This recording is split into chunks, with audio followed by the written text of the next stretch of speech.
हे काय आहे? नाही, सकाळी सकाळी सगळ्यांना इथे कशाला जमायला सांगितलंय? नेमकं काय घडणार आहे कोणी कोणी सांगेल का?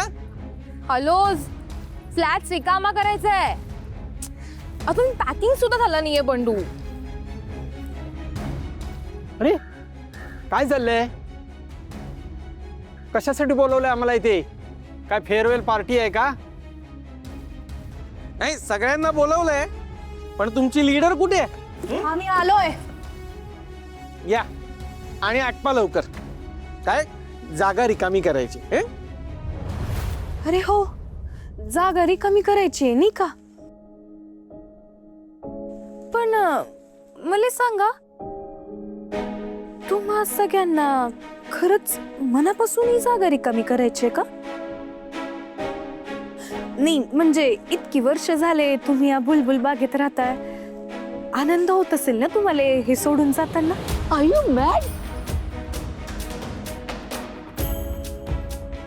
अरे केवढं अटॅचमेंट आहे मला या बुलबुल बागशी. अरे तू म्हणतो आनंद होतो सोडताना. बरोबर बोलते तुम्ही रोशन आंटी. या वास्तूत आपण इतकी वर्ष घालवलीत. आमची मुलं लहानाची मोठी इथेच झालीत. एवढंच नाही तर त्यांची लग्न कार्य सुद्धा इथेच पार पडली हो. किती किती आठवणी आहेत हो माझ्या संसाराच्या इथे. हो ना, पण तरी सुद्धा आता नवीन जागा, नवीन लोक, तुमच्या मनात एक वेगळा उत्साह आणि आनंद असेल नाही? अहो या उमर मध्ये कसला उत्साह नवीन जागेत जायचा. उलट बिल्डर बडाबड करतो की नाही याचाच धाकधूक चालू आहे. अहो माधवदासजी, डीसी बिल्डर. डीसी बिल्डर खूप मोठे बिल्डर आहेत, खूप मोठं नाव आहे त्यांचं. हा हो, चकचकीत फ्लॅट मिळेल आपल्याला. हो, टॉवर बांधतील, टॉवर. हा अहो भूते, काय करायचंय ते मोठाले टॉवर? नको वाटतात बाई ते मोठाले टॉवर. 25 मजली 40 मजली उगीच सगळं काही भव्य दिव्य. अगदी खरं आहे बाई, सोडून जावंसच वाटत नाही. हो ना, अगदी माझ्या मनातलं बोललात परवते मावशी. या बुलबुल बागेत येऊन मला जेमतेम 2 महिने झाले असते, पण तरी सुद्धा या जागेशी मा काहीतरी वेगळंच नातं आहे असं वाटी राहिलंय मला. रोशन मावशी, तुम्हाला तर माहिती आहे ना,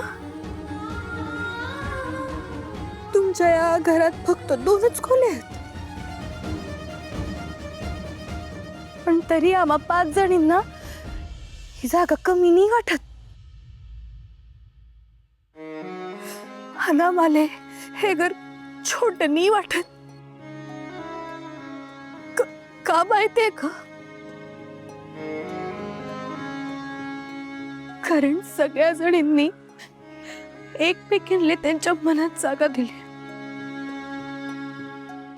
मी जेव्हा पहिल्यांदा या शहरात आले होते ना, तेव्हा मला या शहराची खूप भीती वाटली होती हो.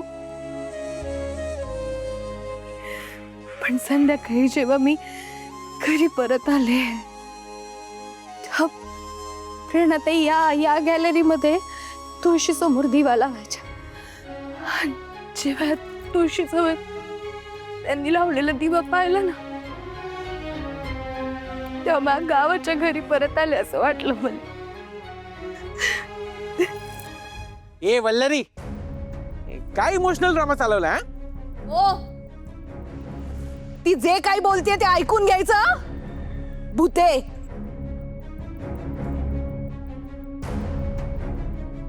बस झाला आता. ठाण्यातल्या गर्दी आणि ट्रॅफिकपासून लांब एका शांत हिरवागार ठिकाणी असलेलं आपलं बुलबुल बाग. उडाले मी कधीच सोडून जावंसं वाटणार नाही अशी ही जागा, पण आपल्याला सोडून जावी लागते नाही.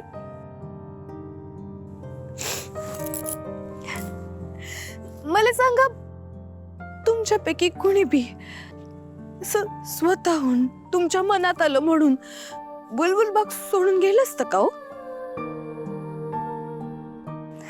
नाही ना, कधीच नाही. पण त्या डीसी बिल्डरने विकत घेतली जागा आणि नाईलाज झाला आपला.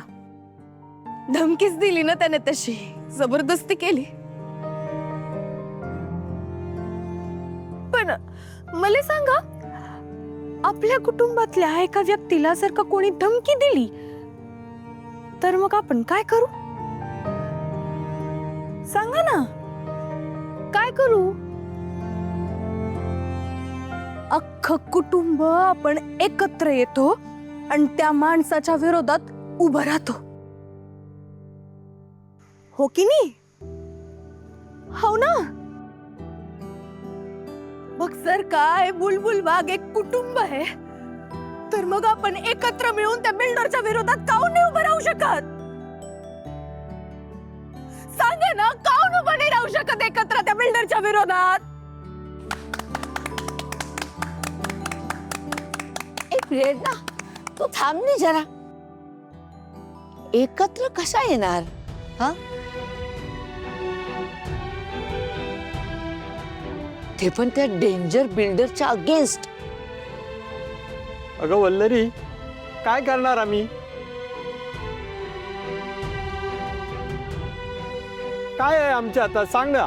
कायदा. कायदा आहे आपल्या बाजूने. मी तुम्हाला पहिले बी सांगितलंय, भारतीय संविधानाचं कलम 300 आपल्याला हे सांगतं की कुणी बी आपल्या इच्छेविरुद्ध आपल्याला आपल्या जागेतनं बाहेर काढू शकत नाही. आणि तुम्ही सगळे तर सिनियर सिटीजन आहात हो. अगदी बरोबर बोललात तुम्ही श्वेताताई. सीनियर सिटीजन प्रोटेक्शन ऍक्ट 2007 तुमच्या बाजूने हो.